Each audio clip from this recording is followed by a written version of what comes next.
As you know, Northern Iowa was a heavily passing offense. Well, for 2 years they were running, 2 years they was passing. I mean, fix that. But you had an opportunity, man, every day in practice, going against some of the best receivers in the nation. As a matter of fact, all these guys have pro experiences. DJ Ward, Alonzo Clayton, Mike Furry, Eddie Berlin. Just this gives the viewers the opportunity to explain who was the best wide receiver overall and they styles.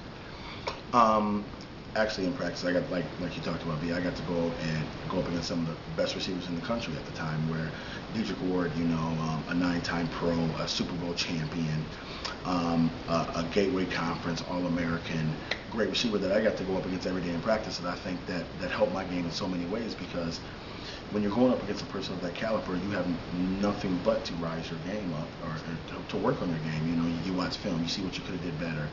He's challenging you every day. So you take a person like him, was great. Then you have a person on the other side of the field, Alonzo Clayton, where Dedrick was a smaller, faster receiver, 5'9", ran a 4.3, and then you take Alonzo Clayton, who was 6'3", running a 4.4.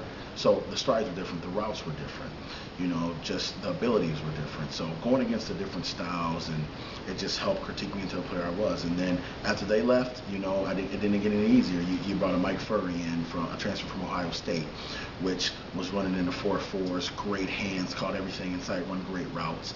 And then on the other side of him, you had a person like Eddie Berlin, which when he first started, he was a little rough around the edges. He had the talent, but just, mastered his craft and became into this great receiver. So every day I was challenged by different receivers every day. So if you had to pick one receiver, who's the best receiver? Overall, I'd probably have to go with Dedrick Ward. Like I said, as for speed, route running, and hands, he had the full package, and he ended up playing 9 years in the league in the Super Bowl. Who was the best teammate you ever played with in high school and in UNI? Probably And pros. And pros. Okay. I'm gonna start with pros. I'm gonna work backwards. Okay, that's cool. Probably the best team that I ever played when the pros was Ron Rice. Still a lifelong friend. Safety for the Detroit Lions. Ended up playing for about 10 seasons. Just overall, just taught me a lot. Took me under my wing as a rookie, and just kind of tried to show me the ropes. Told me the things to do, things not to do, how to study film, the little details, things that you might not pick up. In the pros, probably Dedrick Ward. Like I said, he was my college roommate. In college? In college, I'm sorry. It was probably Dedrick Ward. He was my college roommate. And like I said, I got to be able to see the other side of the ball instead of just looking from a defensive angle, watching film with him, seeing the keys, seeing the things he likes to attack about a DB.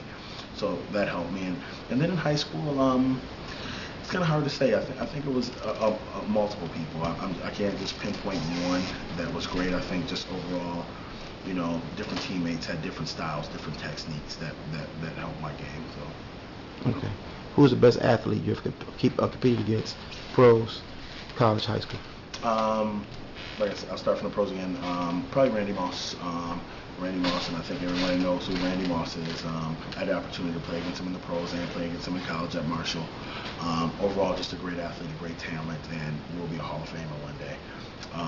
As for high school, probably Donald Hayes. Didn't pan out completely, but like I said, he was a outstanding high school athlete. Ended up going to the Wisconsin Badgers and playing for them for 4 years. Okay.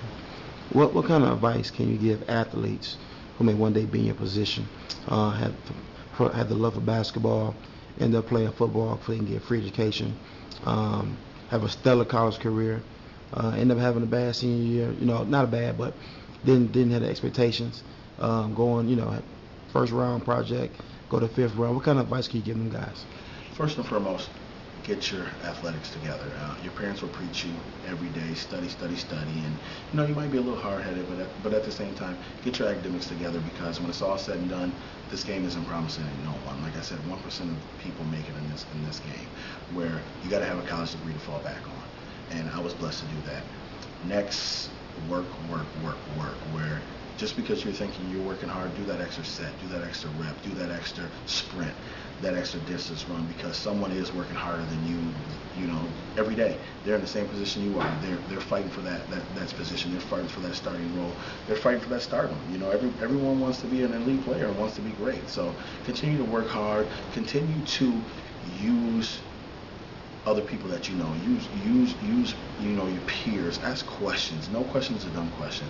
Ask questions. Reach out. You know, watch film, watch tape. You know, pick up any little thing that you can, and like I said, continue to strive to be great, and don't let no one tell you can't be great. And just because you might have one bad game, one bad season, don't quit. You know, you can still overcome. You can still achieve your goals. What is one model that you always live by, Ty? One model that I always live by, my dad used to always tell me, you need to be a better man than what I am. You know, and I put my dad on a pedestal. He, to me, is an outstanding, great person that I look up to today. So, in my goal, I want to be a better man than my father was to me. Ty, man, I want to thank you for this opportunity, man. You're a great person, man, great teammate, and I wish you the best in the future. And I hope that one day again we can do another interview with you. Thank you, appreciate it. All right. This is Athletes Live Network exclusive interviews. Once an athlete, always an athlete. Thank you for watching Athletes Live Network exclusive interviews. We will have more exciting interviews to come as we journey across the state of Indiana to look into the lives of former, present, and future athletes.